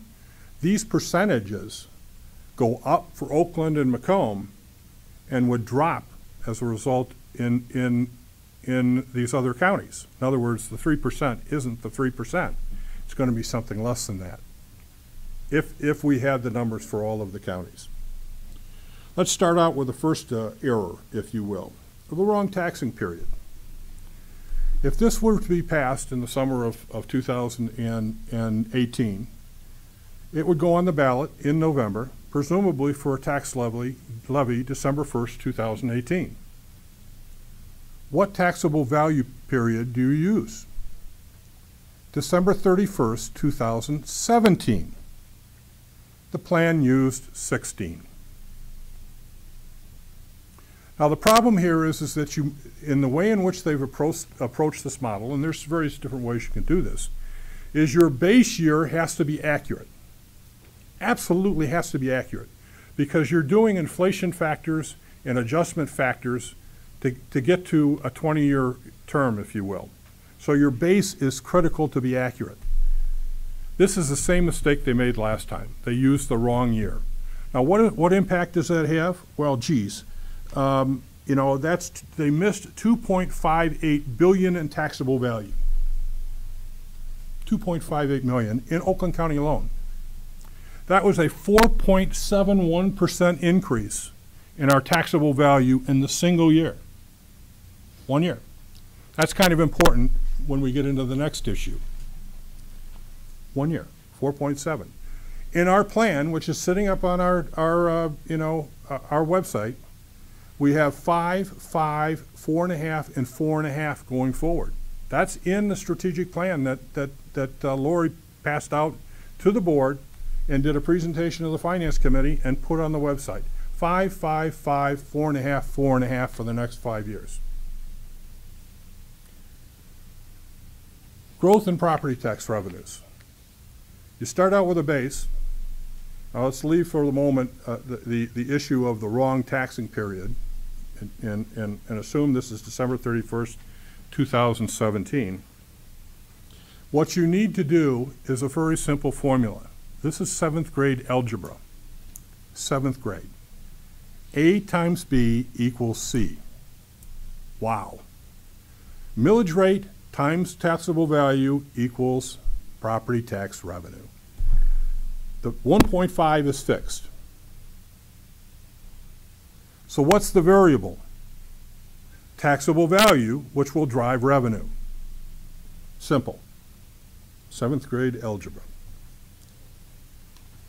The problem here is that in this case, there are two basic factors that adjust taxable value in Michigan. The first one is CPI. Remember, Headley? 5% or the lesser of 5% or CPI, if you will. And the second one happens to be new construction. It's how you move taxable value. Now, there's some NIF-NAWs and such, basically, on some of the items, but that's the principal rule. All right. What was the growth factor used for the model, if you will? They anticipate for the next 20 years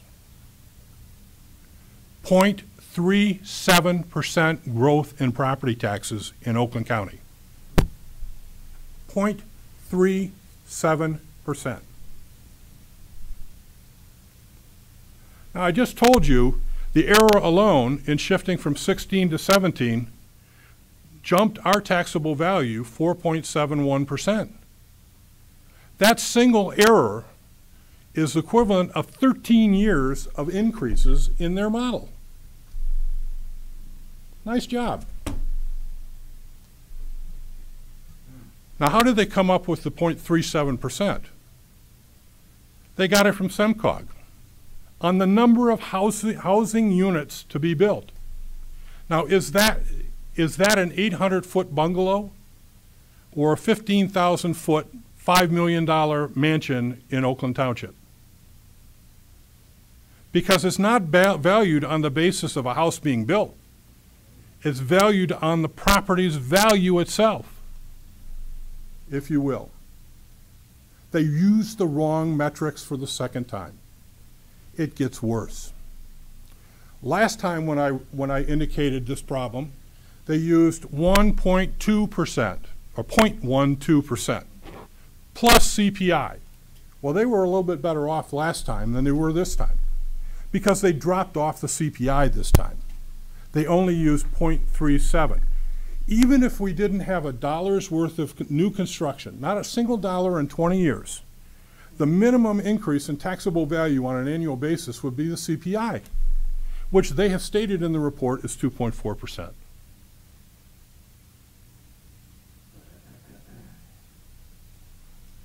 This is a real significant boot.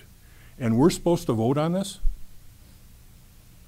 The problem here also is because they base this 0.37% on the number of housing units, it presumably excludes industrial, commercial, and manufacturing increases as well.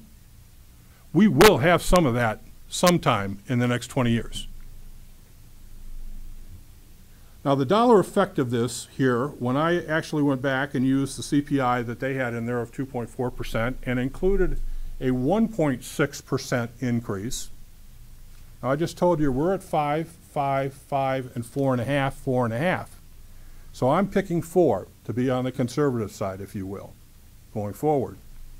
The dollar amount that they will collect in excess of what they have in their plan is $848 million. 50% of what they have in their plan collected in above. 2.56 million versus 2.56 billion as opposed to 1.7 billion for Oakland County. That isn't an insignificant miss, and I think should be reported to the taxpayers properly before a vote were to be taken place.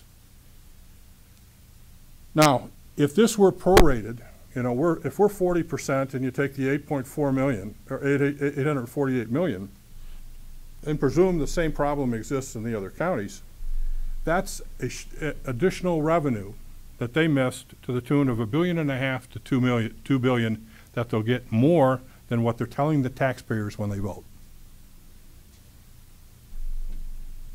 As a secondary consideration, we'll talk about the opt-out communities, and considering this understatement of property tax revenue contribution, it's woefully understated also for Wayne and Washtenaw counties and possibly even Detroit as well. This alone would negate any need to put it on the ballot until it gets corrected and properly vetted and properly communicated to the public. Opt-out communities. We've had a lot of discussions of that effort. And I've taken in this particular analysis the 30 million dealing with the home service area, assuming we get it, and Jerry has already indicated there is no guarantee. They could change that at a whim. They have threatened to do so in earlier efforts pertaining to the reflex services in another story that Jerry probably can tell, going way back into the summer of 2016. I took the 30 million and I allocated it on a different basis, but it really doesn't matter. I allocated it on the basis the 40% that we're contributing as a county and reflected 246 million. I now understand it to be probably closer to 350 million over the period of time, 360 million, 18 million a year versus 20 years. Well, so what? The opt-out communities, I went back and identified the opt-out communities right now. And the opt-out communities are going to be paying $1.19 billion in property taxes to the RTA. They're going to get $360 million in this proposal dealing with the home service. That's somewhere in the order of about $800 or $900 million more that they contribute elsewhere. That is woefully higher than what we ever expected in discussions earlier. And it certainly is well above the 15%. And those folks don't get a return on their investment. Personal property taxes, in the interest of time, are being phased out. No reference to that. No reference in certain areas, manufacturing in particular. Tax increment finance, Jerry talked about those as well. In our case, I think you're probably a little light. I think we're going to be barraged longer term with you know, TIFAs and the equivalent as a normal course of events. So I think the 2.2 may have been based on some formula or history, but I don't think it's something going forward.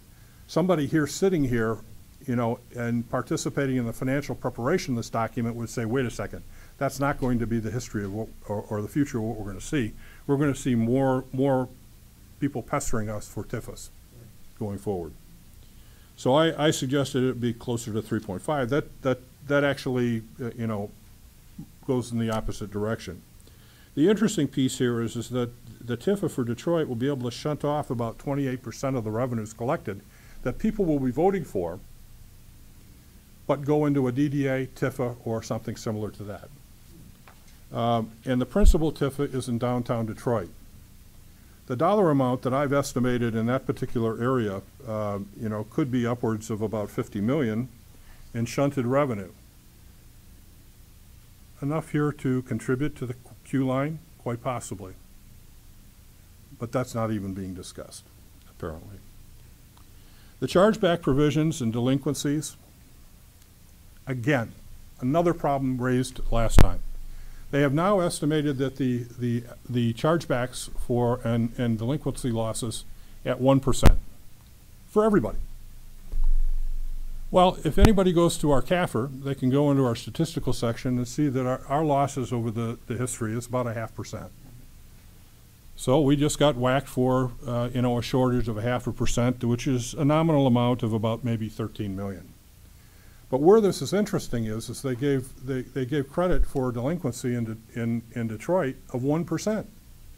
If you go back to their CAFR in 2015, which is the last year of the 2 years worth of collections that they're about to essentially charge back to the communities, they were at about 70, well, 26.5. They were at about 73.5% collected at that point in time.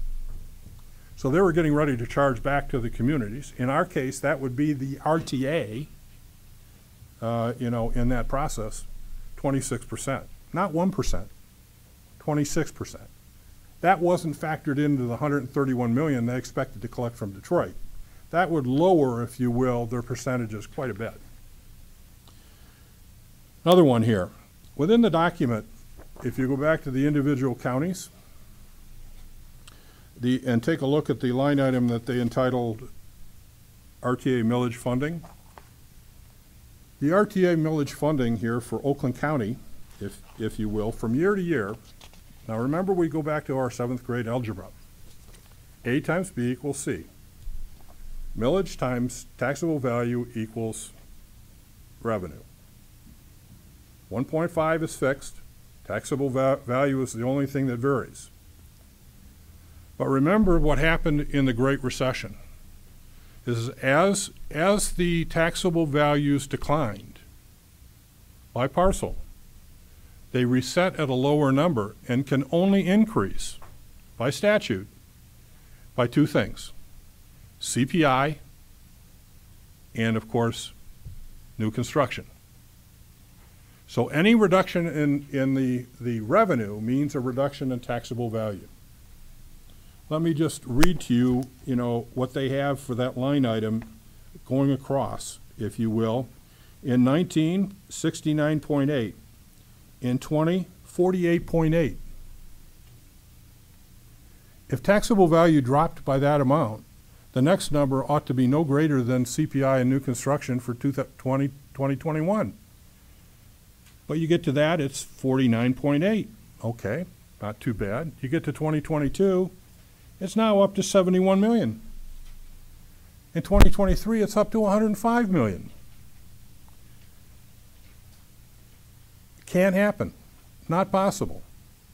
And by the way, the detail of the individual line items for property taxes in the back of the sheet doesn't tie to the front of the sheet. By county, by community. Capital assumption. Here we are, we're at 2.4% in CPI, and they added a factor for construction of 0.9%. Ludicrous. Ludicrous. The construction costs are spectacular. Try and get labor in this area. And the construction is increasing, not decreasing. I can't get people to do our work at GLEWA. One of the biggest problems we have right now is we can't spend the money we have in the bank. We can't get the resources. The fact is, and this goes back to, I don't know, the late 1700s, when you got increasing demand against a shrinking supply, what happens? Prices rise. Simple economics 101. We're going back to the basics here, folks. 0.9% isn't going to get it done on the projects. Policy-related issues, supplanting and loss of millage. This is probably the key issue in terms of a policy and assumption. Should have been in the first paragraph. If the millage for SMART does not pass in the next 20 years, anytime, the RTA plan falls apart. It assumes the SMART will exist for the full 20 years. Now, we've got certain public officials that are hammering SMART as being the worst transit system in the nation. Why the hell would anybody vote for the worst transit system in the nation? And on top of it, last time we went through this effort 4 years ago, I know we had already raised our money necessary to put on a campaign. You have to do that with non-governmental resources, by the way. Those aren't forthcoming. There will be no campaign for the millage. None. If it is, it's going to be pretty damn sparse, if you will.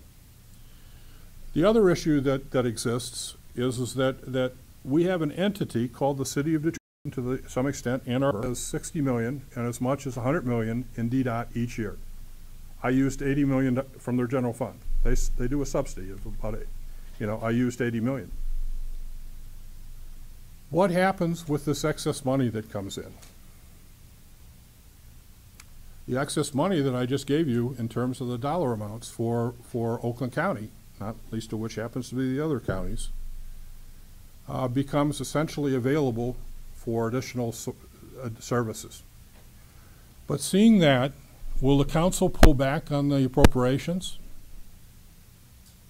40 million, 20 million, 0?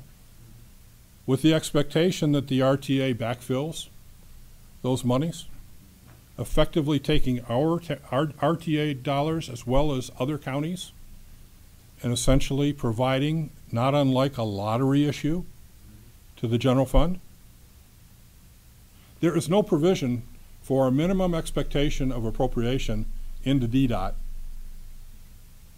for the city, nor Ann Arbor, if you will. And that's a realistic issue. And it's particularly interesting here with the kind of money that I just tossed around that we'll be collecting in excess of what's been reflected on the plan, if you will. It's not out of the realm of possibility that a lot of that money may go to rail, may go to deal with this issue, and the 5-4 drives the vote. We're talking serious dollars with serious effects on our county financially. And then finally, the true-up, if you will.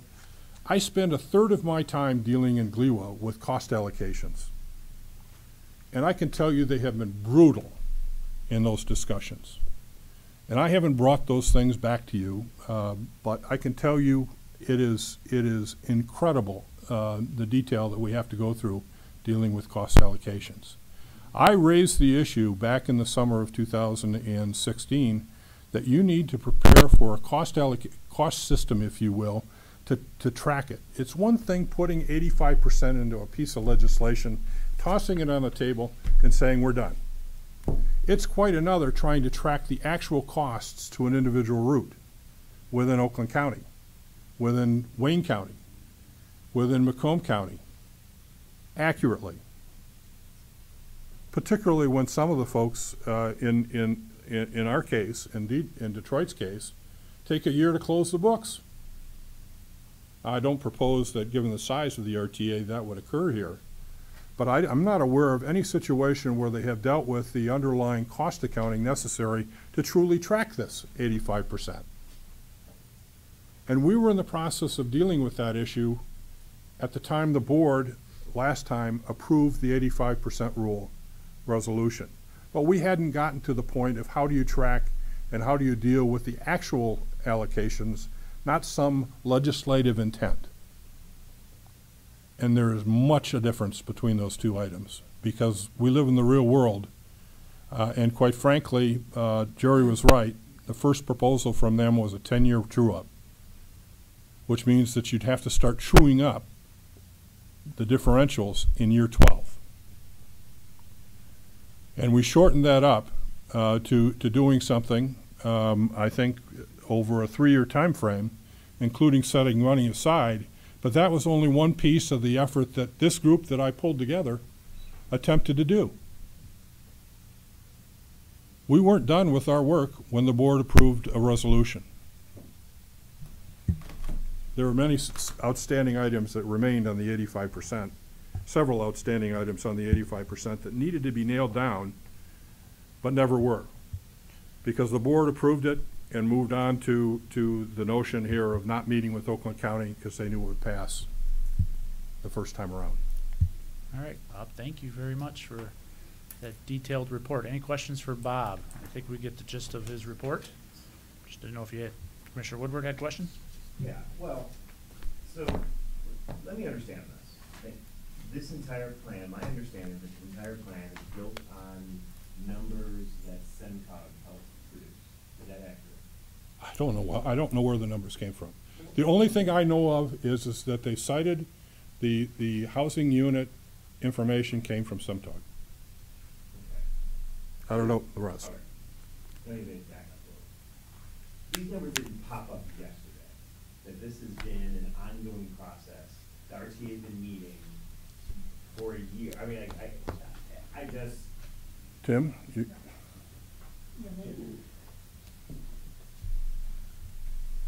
Let me explain how we've handled this at the board. First of all, when they cleared this plan, is whatever it is, work the staff, spent a lot of hard work. It's a staff plan. It is not an RTA plan. The RTA board has not even voted on this. We haven't reviewed this. So one thing we did through your head, the RTA board has not approved this. This is a staff proposal. The numbers were presented to us. We had a joint meeting of the Finance and Planning Committee, May 10th, maybe.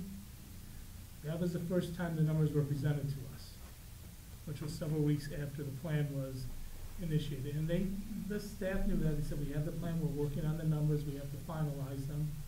So we received the numbers on May 10th at a planning meeting. We had lively discussion at that meeting about some of the issues that Bob raises in his issue, particularly 85%. We spent a good half hour on that, 45 minutes. We talked about property tax assumptions. So these issues and concerns were vetted, not in obviously the detail that Bob did, because Bob had time to look at all the numbers, but we just got them, but we raised those issues then, and the staff and consultants are going to look back, make some more calls, we made some suggestions to them about checking, for example, with the county equalization directors, see if they had estimates of property values, because we were frankly extremely concerned about the low numbers. So, first time it's presented to the board was the 10th.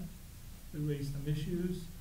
They're planning to get back to us. We have another meeting planned for a week from Friday on June 15th, where we're reviewing the request for the questions. So they're first presented on the 10th, and we ask questions, and that's where we're at. before you ask one question, Dave, were you contacted in the last month to provide any information on? In 16, they contacted me a little bit, not what it's Okay, thank you. First, they didn't go up too. Well, okay, so there's two questions. Our representatives insisted on that engagement with people today? It seems like the answer is yes, since May 10th, so. The board insists, they were looking for suggestions on how to make this better, and so I won't say insist, I would say we suggested that the county equalization directors would be a good place to start. To move this forward, your vote is necessary, so when you ask for something, it is insistence, which is an appropriate position, and congratulations. So, is it fair to assume that these questions, even though they weren't statements, but they raise issues that deserve to be answered, that will be addressed on the June 10th meeting? I'm hoping that that's the case, yes. And I guess I would hope that you would make sure that this memo is submitted to whoever needs to be submitted to it.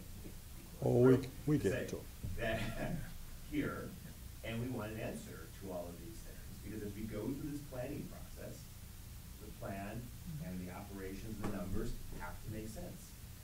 Let me say something right now.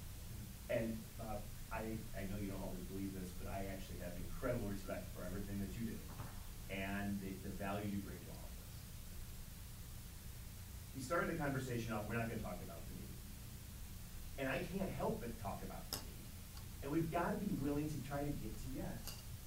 And it is, and so, like, these questions are all valid, absolutely. I want, on point by point, I want an answer to this. I'm tempted, basically, the people who are in the room, are like, I want to think, is this true? Or what, I mean, I want an appropriate answer to this. But the need is real. And the need is so, the need is so real that the longer we delay, the harder it is going to be able to fix it. The longer we delay, the less prepared we're going to be able to address the senior mobility challenges in this county. The longer we delay, it impacts our economy. Commissioner Woodward? Now, I think what Bob was trying to say, he was focusing more on financial. He wasn't gonna get into the discussion about need. That's a separate debate, a That's separate absolutely true. discussion. And in fact, But they are liens. But They're I think Bob was absolutely pointing linked. out, from a financial From a perspective, financial perspective. that's for what the ever faults that he sees based on his since- analysis. Ever since, November of 2016, a lot of people have put a lot of time in on this. And again, all these things, and we've got to, I know when Oakland County leans in hard, the things that we can do. Lewa is a result of that. That's when we lean in hard, great things happen. And great things could happen here. And we need it to happen here. And there's too many people who are depending on us, including people in areas that don't have good existing smart service. I think Commissioner- Jerry made it clear I think that he's Commissioner been Wood- working really hard and that he's open to discussions and continues to discuss, to your point. And I would lean on that same point. I think Jerry made a great point about it's a statute issue, which leads to some of these concerns that Bob's brought up from a funding perspective. And I know you have connections up in Lansing, so I would hope that you're having conversations with people up in Lansing to try to help with the statute issue if it's gonna go anywhere. I want to add also, and the thing that has kept this county whole through that terrible depression that we just had, I don't care what you want to call it, it was a depression, has been the bottom line. Where other people struggle, okay, we've had the good luck or whatever to have, what? Okay. To have people, good luck to have the people who will project what needs to be done. I have been after this current governor for the past 7.5 years to please include some financial information when they pass things like indigent defense, okay? What's it really gonna cost? We know at this board exactly what it's gonna cost. We don't take missteps, and that's the problem I have with all of this. I think it's fair to say that conceptually, we all agree that we'd like to figure something out. But the numbers have to make sense. I don't believe that. I don't know if that's the case. And that's what needs to happen. Okay. Not looking to have a debate on need at this point. Any questions for Bob on the finances that he reported out? Can I finish? Yeah, okay. On the finances. Yeah, that's what I want to say. I want to thank Bob for the time he took and the effort. And I was under the impression until Tim just mentioned it, that this report was not put to review by our representatives, did not review it on the Transit Authority. So I think that's the next step. Before anything else happens, we're getting it actually kind of before. We're getting the discussion out before. Am I correct, Tim? Again, yes, we received the presentation on May 10th, and we had another meeting scheduled, the next meeting for the 15th, and we're gonna hopefully get answers to questions and further discuss and go from there. That date is June 15th? June 15th. June 15th. Commissioner Woodward? I guess still on, related to that, and I think one of our representatives, again, thank you for being here. Could we also ask that the answer from the RTA to these issues that have been raised be sent to the board members of the West? Yeah. That we. I don't know if you need a motion, Tim, or is that something you're going to address? I'll support You that. just asked Tim. I'd say any answer I get on those questions, we go ahead and pass them on. Okay. Well, To, I guess. to the board, well as administration. As a member of this committee, I am asking that I formally move that a response to these questions get prepared and sent back to this committee. Prepared by who? But RTA. this board's making a request to the RTA to provide responses directly to us on these questions. And to Whether the they respond to us or not, that's up to them, but we're making a formal request. I will Okay, so support that. that's your motion for a formal request from the RTA relative to these comments and concerns put forth today. I support that. And so I'd like to, we got to move And look, moved by we Woodward, expect him to supported by reply us Berman. with the information when he gets back. Discussion. yeah, I'd like to us and the administration, because I'd like to have Bob take a look, obviously, at what they're gonna respond to. What have I I know got Tim- myself into? What? I'm sorry, what'd you say? What'd you say? Well, I guess I kind of made the assumption it's going to this board that the appointees are made by the administration. They're going to see it anyway. They're gonna get it. Yeah. We get it anyhow, Yeah. so. Mr. Fleming, do you have Okay. a comment? Thank you, Bob, very much. I don't think there's anyone in this room prepared to dispute any number that you presented today, and I suspect the numbers are fairly accurate. And I agree, and I would support that motion that we get a report back, or request a report back from the RTA. And that meeting occurs the 15th of June. Is that will they get an advance copy of this so that they've got this so they can? They just recommend. Okay, good. I So started they- making notes over there, so. Anything else on the And motion? Bob, yeah, that's it. I'd support it. Okay. Any other questions on the motion on the floor? I get a roll call on the motion on the floor, please. Bob, Yes. Woodward, Yes. Fleming, Yes. Berman. Yes. Bowman. Yes. Spiz. Yes. Motion carries. Great, thank you. Any other comments or questions to Mr. Dad? No. That's Mr. Mr. Poison, Poison. Chair. If I may, Mr. Chair, Don't I You may. just want to emphasize what I thought the whole point of my tirade was, and it's this. Absent an amended statute, Oakland County's administrations are not going to vote with this question on the ballot. This isn't about the details of the plan, what streets they're going to run on. It's absent protections we require for the next 20 years for our communities. We're not going to put it on the ballot, so I don't want there to be any misunderstanding what I'm trying to say. I believe, and I know since it was me at the table, we have in good faith put forward plans for statutory amendments that are acceptable. The people who walked from this conversation on the amendment of the statute was Wayne County, and then Macomb that just called the whole thing off. So when you're talking about what we're gonna do, I don't have any problem defending what we did. The amount of money that the Oak County taxpayers stood to pay to other people to help them and to pay to themselves to help themselves is as substantial as anything we've done in the last 50 years outside of Cleveland. So just understand, the real issue isn't the plan to me, it's the statutory framework upon which a plan will operate and work. Thank you, Mr. Chair. Commissioner. I just want to back that up by saying this is not news. Literally, the first meeting we had as a board after the November 2016 election, we, both Mr. Moss and I brought it up specifically that the next plan had to include some changes to the statute. It's been brought up every RTO board meeting since then. We brought it up privately with board members. We brought it public.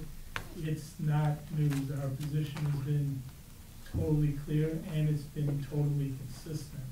So it's not a surprise. People have been working to get to a yes. We've let our colleagues on the board know here's where we need to get to a yes. So it's been out there. Okay, thank you. Commissioner Woodward. So, I mean, I think that there's value and need to talk about statutory solutions. And I agree that there are legitimate statutory solutions. And Jerry and I have had conversations and we're not in complete alignment with all of those statutory solutions. In fact, I'm a firm believer that there's a hospital in an area, people need to be able to get there. And so, again, I think there is a compromise to get to something that can work. If there's a school, particularly a higher education facility, students need to be able to get there. And those are things that I definitely hope are very intentional when we start thinking about statutory changes when it comes to footprint, which is, I think, comments that we heard from everyone involved on this.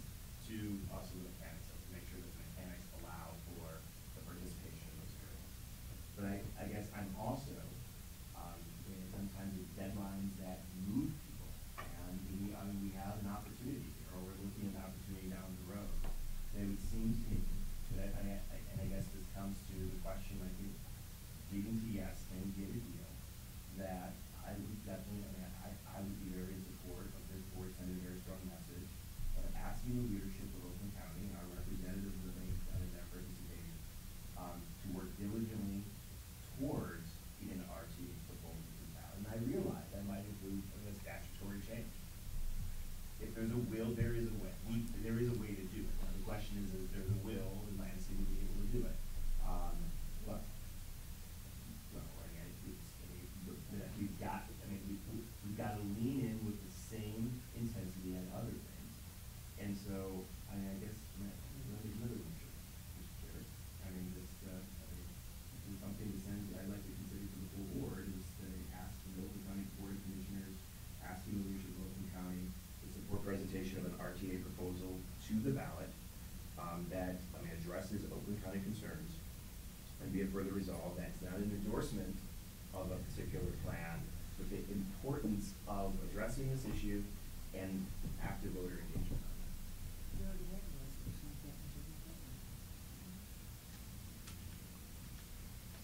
it. I'm not aware, but I wasn't at the last board meeting if one wasn't. The other one, that one's supposed to. This one's probably more appropriate. Yes. And I So think I we're guess- probably already doing that, but I would support that. So you're supporting the second Yes. resolution to go? Write it out, they write it out and present it at the board. Yeah, next week. Can you do that? Take it out, or whatever committee wants to do. Well, we're kind of under timing here. I'm not under, I don't want to vote on this. Well, I made the motion.